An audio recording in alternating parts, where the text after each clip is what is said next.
Here's your daily news roundup from 97.9 WGBW.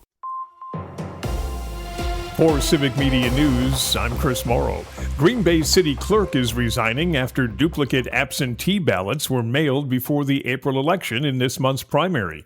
The city says Celestine Jeffries chose to step down but didn't provide more details. State election officials still looking into how the duplicate ballots were sent. The city says no outside vendor was involved and new safeguards are now in place. Tomorrow, of course, primary election day. Find your polling place and see your ballot at myvote.wi.gov. Madison's Police Civilian Oversight Board wants an independent review of an encounter between police and the city's interim independent police monitor, Aramik Glass, and police. They had an encounter while officers were trying to clear an encampment near Williamson and Baldwin Streets last week. The committee noted that Glass was trying to fulfill her duties and was injured during the encounter. Online footage shows that Glass had a broken hand, leading to the Madison Police Department to release their own video to ensure transparency.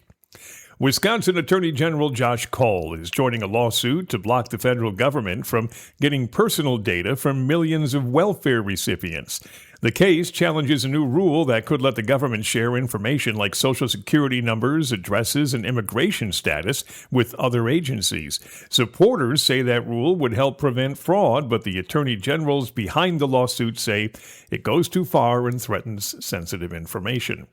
A Wisconsin man advocating for disability rights in Madison, Carl Scholze, traveled for 11 days by wheelchair from his Fox Crossing home to the state capitol, highlighting the importance of Medicaid for people with disabilities. He wants to bring more attention to Medicaid cuts made by Congress and called for bipartisan support to expand the health care program. And that's your state news. Chris Morrow for Civic Media News.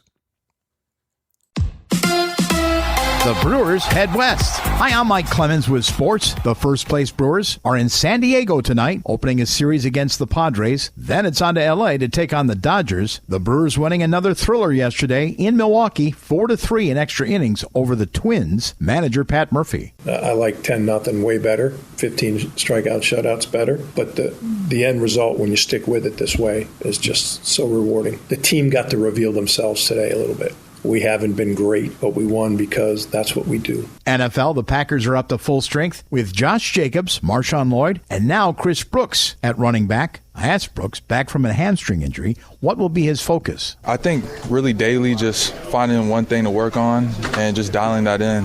When I'm focusing on that, I think each day that just gets better. And tributes pouring in for Hall of Fame head coach Don Nelson, who led the Milwaukee Bucks to 7 straight division titles. Nelly was 86 years old. With sports, I'm Mike Clemens. It is going to be partly cloudy today with a high in the low to mid-80s this afternoon. Tonight, mostly cloudy with a low dropping into the low to mid-60s. Tomorrow, a chance of an isolated shower early, then partly cloudy with a high in the low to mid-80s. I'm meteorologist Sean Cable. That's your Green Bay News Roundup from 97.9 WGBW. Subscribe to this podcast on Spotify, Apple, or wherever you get your podcasts. And find more news anytime at WGBW.FM.